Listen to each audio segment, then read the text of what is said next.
क्या आप जानते हैं, अक्षय तृतीया सिर्फ एक त्योहार नहीं बल्कि कई दिव्य घटनाओं का दिन है।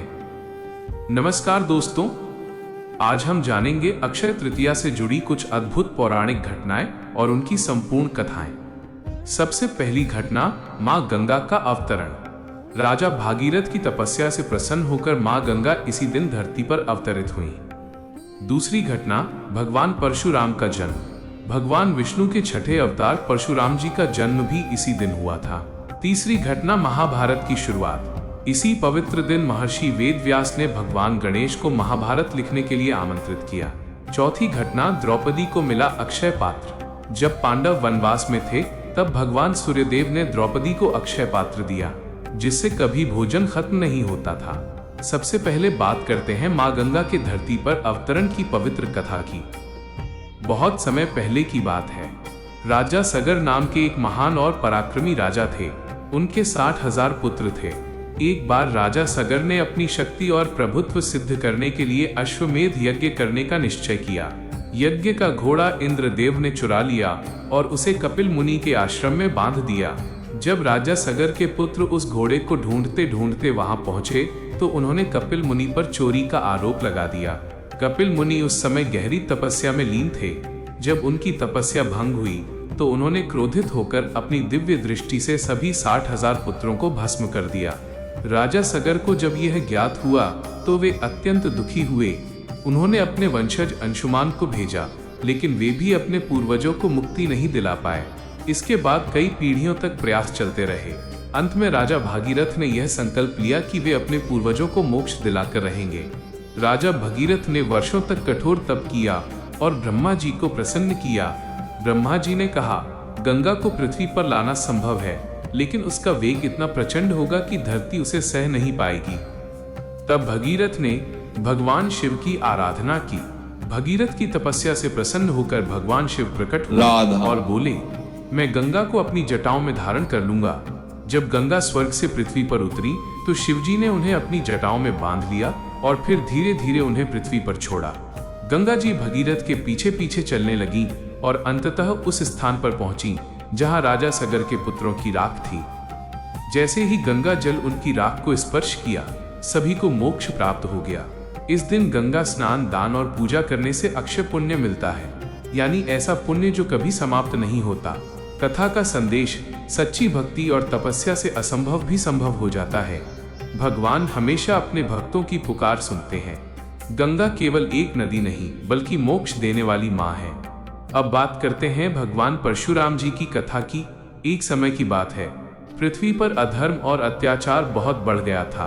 क्षत्रिय राजा अपनी शक्ति के घमंड में आकर निर्दोष लोगों पर अत्याचार करने लगे थे। धर्म, सत्य और न्याय का नाश होने लगा था। तभी भगवान विष्णु ने धर्म की रक्षा के लिए अपने छठे अवतार के रूप में परशुराम जी का अवतार लिया। उनका जन्म अक्षय तृतीया के पावन दिन हुआ था, इसलिए यह दिन अत्यंत शुभ और पुण्यदायी माना जाता है। जन्म और बाल्यकाल, परशुराम जी का जन्म महर्षि जमदग्नि और माता रेणुका के घर हुआ। वे जन्म से ही अत्यंत तेजस्वी, पराक्रमी और भगवान शिव के परम भक्त थे। कहा जाता है कि उन्होंने कठोर तपस्या करके भगवान शिव से फरसा परशु प्राप्त किया। इसी कारण उनका नाम पड़ा। परशु धारण करने वाले राम, परशुराम। अत्याचार के विरुद्ध युद्ध। उस समय एक अत्याचारी राजा था, सहस्त्रार्जुन, कार्तवीर्य अर्जुन। उसने अपनी शक्ति के अहंकार में आकर महर्षि जमदग्नि के आश्रम पर हमला किया और उनकी कामधेनु गाय छीन ली। जब परशुराम जी को ये पता चला तो उनका क्रोध प्रचंड हो उठा। उन्होंने अकेले ही सहस्त्रार्जुन का वध कर दिया और धर्म की रक्षा की। पिता की हत्या और प्रतिज्ञा। लेकिन कहानी यहीं खत्म नहीं होती। सहस्त्रार्जुन के पुत्रों ने बदले की भावना से महर्षि जमदग्नि की हत्या कर दी। जब परशुराम जी ने अपने पिता का शव देखा तो उनका हृदय दुख और क्रोध से भर गया। तभी उन्होंने एक भयंकर प्रतिज्ञा ली, मैं पृथ्वी को 21 बार क्षत्रियों से मुक्त करूंगा जो अधर्म और अत्याचार फैलाते हैं। और उन्होंने अपनी प्रतिज्ञा पूरी भी की। उन्होंने 21 बार अधर्मी क्षत्रियों का विनाश कर धर्म की पुनः स्थापना की। त्याग और तपस्या। जब पृथ्वी पर फिर से धर्म स्थापित हो गया तो परशुराम जी ने सारा राज्य और संपत्ति दान कर दी और स्वयं तपस्या में लीन हो गए। वे आज भी चिरंजीवी अमर माने जाते हैं और भविष्य में भगवान कल्कि के गुरु बनेंगे। अक्षय तृतीया का महत्व। क्योंकि इस दिन भगवान परशुराम का जन्म हुआ था, इसलिए अक्षय तृतीया पर दान करने से अक्षय फल मिलता है। धर्म कार्य करने से कभी न खत्म होने वाला पुण्य मिलता है और भगवान परशुराम की पूजा से जीवन में साहस और न्याय की शक्ति मिलती है। अक्षय तृतीया पर महाभारत लेखन की अद्भुत कथा। अक्षय तृतीया का दिन केवल दान पुण्य और शुभ कार्यों के लिए ही नहीं, बल्कि ज्ञान और धर्म के महान आरंभ का भी प्रतीक माना जाता है। इसी पावन दिन एक ऐसी दिव्य घटना घटी जिसने संसार को सबसे महान ग्रंथ महाभारत प्रदान किया।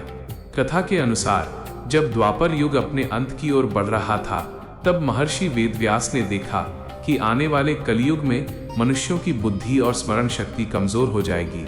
तब उन्होंने संकल्प लिया कि वे एक ऐसा ग्रंथ रचेंगे जिसमें धर्म, कर्म, नीति और जीवन के सभी रहस्य समाहित हों, ताकि आने वाली पीढ़ियां सत्य मार्ग पर चल सकें।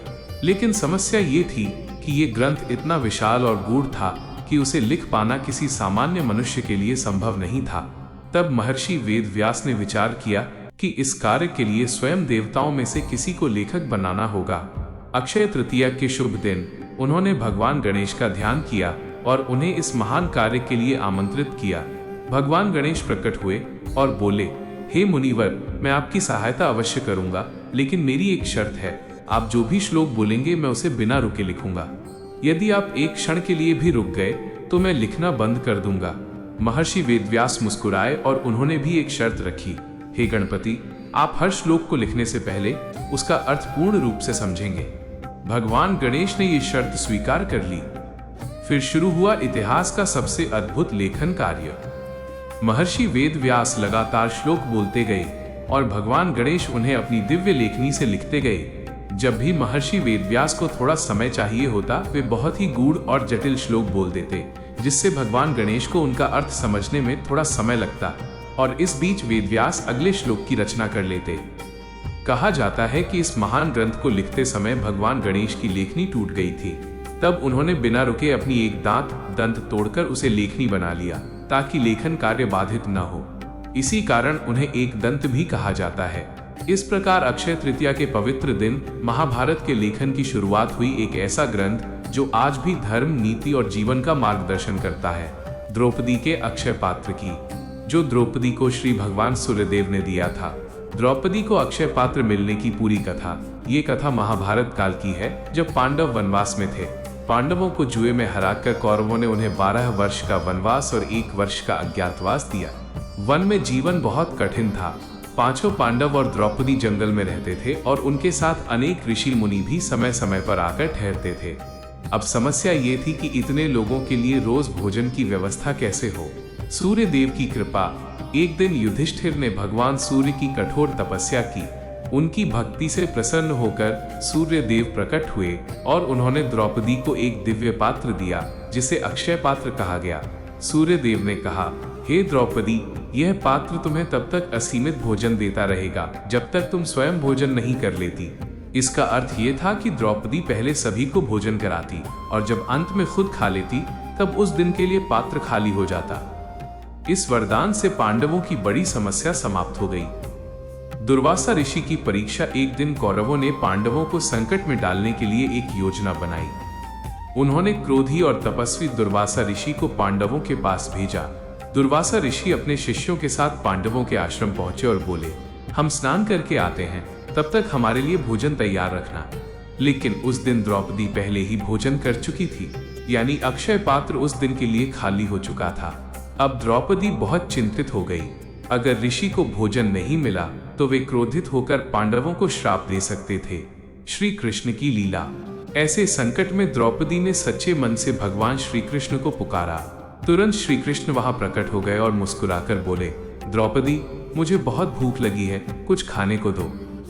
द्रौपदी ने दुखी होकर कहा, प्रभु, पात्र तो खाली है, अब कुछ भी नहीं बचा।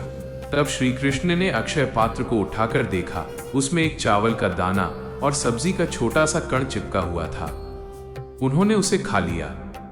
जैसे ही श्री कृष्ण ने वो एक कण खाया, उनकी तृप्ति से संपूर्ण संसार तृप्त हो गया। चमत्कार। उधर दुर्वासा ऋषि और उनके शिष्य नदी में स्नान कर रहे थे। अचानक उन्हें ऐसा महसूस हुआ कि उनका पेट पूरी तरह भर चुका है। वे सोचने लगे, यदि अब हम आश्रम जाएंगे और भोजन नहीं कर पाए तो ये अपमान होगा। इस डर से वे बिना वापस आए ही वहां से चले गए। इस प्रकार श्री कृष्ण की कृपा से पांडवों पर आया संकट टल गया। कथा का सार: सच्चे मन से भगवान को याद करने पर वे अवश्य सहायता करते हैं। श्रद्धा और भक्ति से असंभव भी संभव हो जाता है। अतिथि सेवा और धर्म का पालन करने वालों की हमेशा रक्षा होती है। अगर आप इस दिन की पूरी व्रत कथा और दान का महत्व जानना चाहते हैं तो ऊपर आई बटन में पिंड वीडियो जरूर देखें। व्रत कथा और दान का महत्व।